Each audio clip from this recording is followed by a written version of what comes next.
할렐루야. 오늘도 새날을 주신 하나님을 찬양합니다. 어제 거룩한 주일을 보내고 또 새로운 한 주간을 맞이하죠. 주신 은혜, 주신 말씀 마음에 깊이 새기면서 이 한 주간도 빛의 갑옷을 입고 그리스도의 군사로 승리하는 한 주간 되시기 바랍니다. 오늘 우리에게 주시는 하나님의 말씀은 요한계시록 21장 1절에서 8절까지 말씀입니다. 하나님의 말씀을 경청하시기 바랍니다. 또 내가 새 하늘과 새 땅을 보니 처음 하늘과 처음 땅이 없어졌고 바다도 다시 있지 않더라. 또 내가 보매 거룩한 성 새 예루살렘이 하나님께로부터 하늘에서 내려오니 그 준비한 것이 신부가 남편을 위하여 단장한 것 같더라. 내가 들으니 보좌에서 큰 음성이 나서 이르되 보라, 하나님의 장막이 사람들과 함께 있음에 하나님이 그들과 함께 계시리니 그들은 하나님의 백성이 되고 하나님은 친히 그들과 함께 계셔서 모든 눈물을 그 눈에서 닦아주시니 다시는 사망이 없고 애통하는 것이나 곡하는 것이나 아픈 것이 다시 있지 아니하리니 처음 것들이 다 지나갔음이라라. 보좌에 앉으신 이가 이르시되 보라, 내가 만물을 새롭게 하노라 하시고 또 이르시되 이 말은 신실하고 참되니 기록하라 하시고 또 내게 말씀하시되 이루었도다. 나는 알파와 오메가요 처음과 마지막이라. 내가 생명수 샘물을 목마른 자에게 값없이 주리니 이기는 자는 이것들을 상속으로 받으리라. 나는 그의 하나님이 되고 그는 내 아들이 되리라. 그러나 두려워하는 자들과 믿지 아니하는 자들과 흉악한 자들과 살인자들과 음행하는 자들과 점술가들과 우상숭배자들과 거짓말하는 모든 자들은 불과 유황으로 타는 못에 던져지리니 이것이 둘째 사망이라. 아멘. 오늘도 이 말씀을 통해 우리에게 주신 하나님의 음성을 듣게 되기를 바랍니다.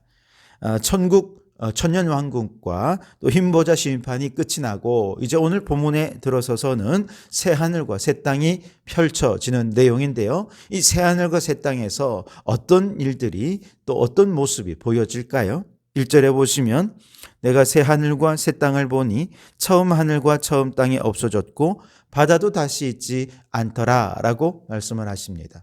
처음 하늘과 처음 땅은 무엇입니까?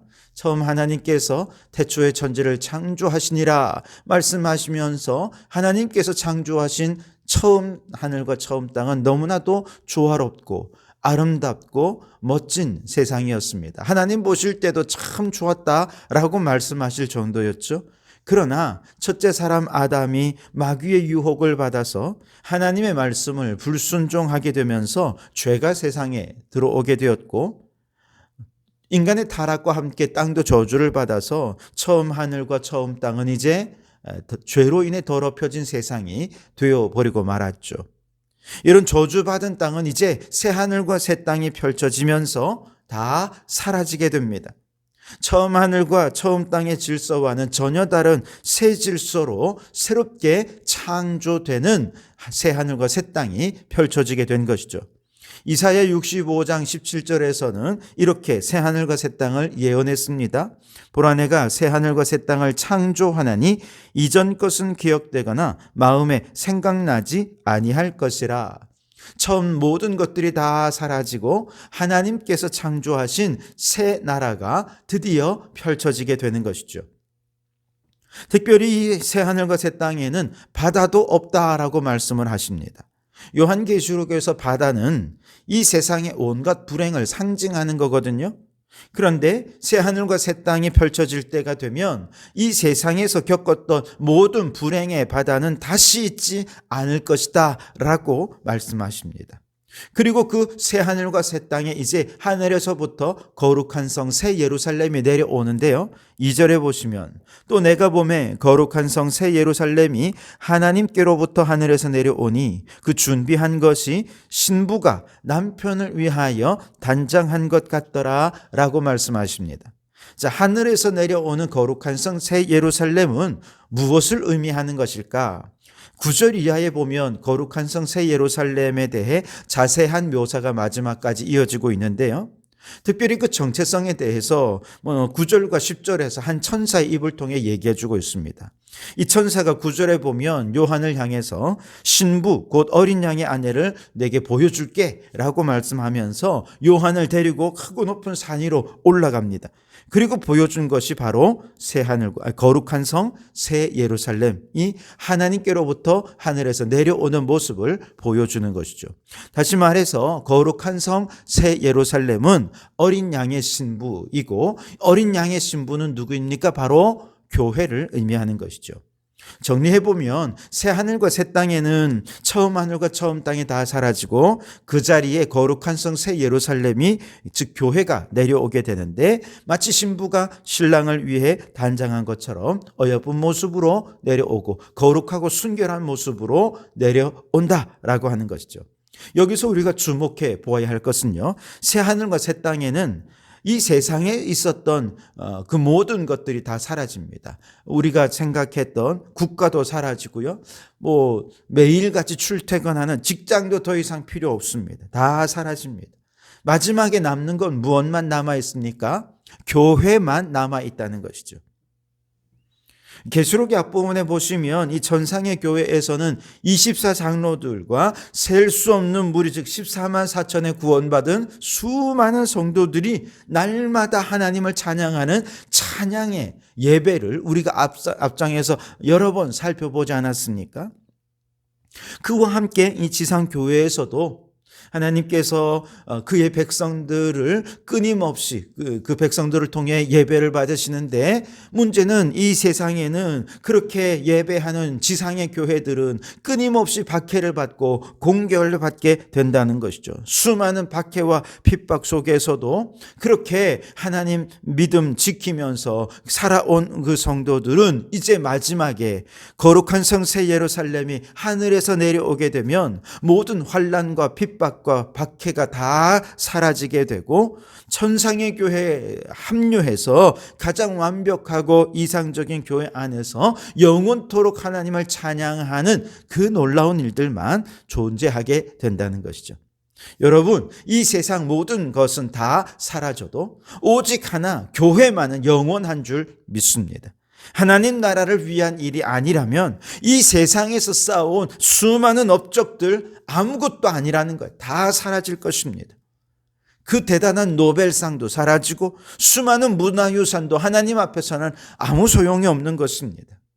오직 이 세상에서 박해와 핍박 속에서도 끝까지 하나님의 뜻을 받들어서 믿음을 지키고 복음을 전하고 하나님 나라 사명에 헌신하는 바로 그 교회만이 천상의 교회에서 인정받고 천상교회 성도들과 영원토록 하나님을 예배하며 찬양하는 축복을 누리게 될 줄 믿습니다. 그러니 여러분, 교회를 사랑하십시오. 먼저는 여러분 한 사람 한 사람이 교회라는 사실을 잊지 마시기 바랍니다. 그리고 온 성도들이 함께 모여 예배드리고 교회하는 예수님이 머리가 되신 이 거룩한 공동체인 교회를 여러분 사랑하시기 바랍니다. 교회와 함께 꿈을 꾸시기 바랍니다. 교회를 통해 일하시는 하나님 나라의 사명에 헌신하시기 바랍니다. 이보다 더 귀하고 가치 있는 일은 없습니다. 처음 하늘과 처음 땅은 다 사라지지만 우리가 이 땅에서 하나님 나라를 위해 일한 모든 것은 하나님이 다 기억하고 계시는 줄 믿고 교회를 사랑하고 교회와 함께 충성하는 우리 성도들이 되시기 바랍니다. 3절 말씀을 보시면 내가 들으니 보좌에서 큰 음성이 나서 이르되 보라 하나님의 장막이 사람들과 함께 있음에 하나님이 그들과 함께 계시리니 그들은 하나님의 백성이 되고 하나님은 친히 그들과 함께 계셔서라고 말씀하십니다. 거룩한 성 새 예루살렘이 하늘에서 내려올 때 보좌에서 음성이 나기를 하나님은 우리와 함께 계시고 우리는 그의 백성이 되었다라고 선포하는 것이죠. 하나님께서 처음 이스라엘을 그의 백성으로 삼으셨을 때 이렇게 말씀하셨습니다. 레위기 26장 11절에 내가 내 성막을 너희 중에 세우리니 내 마음이 너희를 싫어하지 아니할 것이며 나는 너희 중에 행하여 너희 하나님이 되고 너희는 나의 백성이 될 것이라. 하나님은 이 백성을 그의 백성으로 삼으면서 이 모든 백성들이 하나님의 백성이 되고 하나님이 그의 하나님이 되기를 소원하셨던 것이죠. 그리고 이 백성이 타락해서 나라가 멸망하던 와중에 예레미야 선지자를 통해 다시 한번 이 약속을 재차 확인하십니다. 예레미야 31장 33절. 그러나 그날 후에 내가 이스라엘 집과 맺을 언약은 이러하니 곧 내가 나의 법을 그들 속에 두며 그들의 마음에 기록하여 나는 그들의 하나님이 되고 그들은 내 백성이 될 것이라. 구약의 옛 언약이 무너지고 새 언약이 세워질 텐데 그 새 언약도 하나님이 우리 하나님이 되고 우리는 그의 백성이 되는, 이것이 하나님이 기대하고 소망하는 일이라는 것이죠. 포로로 끌려간 이후에도 에스겔 선지자를 통해 다시 한번 약속을 하시죠. 에스겔 37장 20절에 내 처소가 그들 가운데 있을 것이며 나는 그들의 하나님이 되고 그들은 내 백성이 되리라. 포로에서 돌아온 이후에 스가랴 선지자를 통해 다시 한번 더 약속하십니다. 스가랴 8장 7절에 만군의 여호와가 말하노라. 내가 내 백성을 해가 뜨는 땅과 해가 지는 땅에서부터 구원하여 내고 인도하여다가 예루살렘 가운데 거주하게 하리니 그들은 내 백성이 되고 나는 진리와 공의로 그들의 하나님이 되리라. 한마디로 내 장막이 너희와 함께 있고 나는 너희의 하나님이 되고 너희는 내 백성이 되리라 라고 하는 이 약속은 이스라엘 전 역사를 통해 선포되고 약속되어 온 하나님의 백성에 대한 하나님의 언약입니다. 그런데 이 약속은 말씀의 육신이 되어 우리 가운데 거하시면서 예수님을 통해 성취되었습니다. 그리고 마지막 최종적으로 거룩한 성 새 예루살렘이 우리 가운데 임재할 때 그와 함께 하나님의 약속은 완벽하게 성취될 줄 믿습니다. 예수님께서 육신으로 거하실 때 우리가 그 영광을 보니 은혜와 진리가 충만했다라고 말씀하십니다. 마지막 날 거룩한 성 새 예루살렘이 임재하실 때도 하나님의 친밀한 교제 속으로 들어갈 때 이루 말할 수 없는 영광의 충만함을 맛보게 되어질 줄 믿습니다. 자, 그 영광 속에서 함께 하신 주님께서 그의 백성들에게 주시는 복은 무엇인가? 4절에 보니까 모든 눈물을 그 눈에서 닦아주시니 다시는 사망이 없고 애통하는 것이나 곡하는 것이나 아픈 것이 다시 있지 아니하리니 처음 것들이 다 지나갔음이러라. 아멘. 여러분, 우리는 이 세상에 살면서 얼마나 많은 눈물을 흘립니까? 슬퍼서 눈물을 흘리고 고통 때문에 눈물을 흘리죠. 실패하고 좌절하고 절망해서 눈물을 흘리고 지난날에 해서는 안 될 일을 해서 후회하느라 눈물을 흘리기도 합니다. 이 세상은 그래서 눈물이 마를 날이 없죠. 그러나 거룩한 성 새 예루살렘이 우리 가운데 임재하게 되면 더 이상 사망이나 애통하는 것이나 곡하는 것이나 아픈 것이 다시는 있지 않을 것이라 말씀하십니다. 이 모든 것은 세상에 속한 것이고 새 하늘과 새 땅 속에는 더 이상 존재하지 않는 것이라 말씀하시는 것이죠. 여러분, 우리가 예수님을 믿고 성령께서 우리와 함께 하시면 우리 안에 천국, 새하늘과 새 땅이 이미 이루어집니다. 그래서 성령께서 우리와 함께 하시면서 우리와 함께 울고 함께 웃고 우리의 위로가 되시고 힘이 되어 주시면 성령님께서 우리의 눈물을 닦아 주십니다. 우리의 마음을 성전 삼고 우리와 함께 하시는 그 성령님으로 말미암아 우리는 더 이상 눈물 없는 그의 백성으로 살아가죠. 우리가 고통당할 때마다 성령님께서 말할 수 없는 탄식으로 우리를 위해 중보해 주십니다. 모든 것이 합력하여 선을 이룰 수 있도록 도와주십니다. 그러나 아무리 성령님께서 위로하시고 힘주셔도 풍파 많은 세상에 또 우리가 육신을 입고 살다 보니 여전히 눈물을 흘릴 때가 있고 아파할 때가 있고 고통당할 때가 있죠. 그러나 거룩한 성 새 예루살렘이 임하면 더 이상 아픔과 슬픔과 고통은 사라지고 아마 천국에서도 눈물은 있을 거예요. 그런데 그 눈물은 기쁨의 눈물, 감격의 눈물, 은혜의 눈물만이 가득하게 되어질 줄 믿습니다. 5절을 보십시오. 보좌에 앉으신 이가 이르시되 보라 내가 만물을 새롭게 하노라 하시고 또 이르시되 이 말은 신실하고 참되니 기록하라 하시고 말씀하셨습니다. 여러분, 새 하늘과 새 땅이 펼쳐지고 거룩한 성 새 예루살렘이 임하면 모든 만물이 이전과는 질적으로 다른 모습으로 완전히 새로워집니다.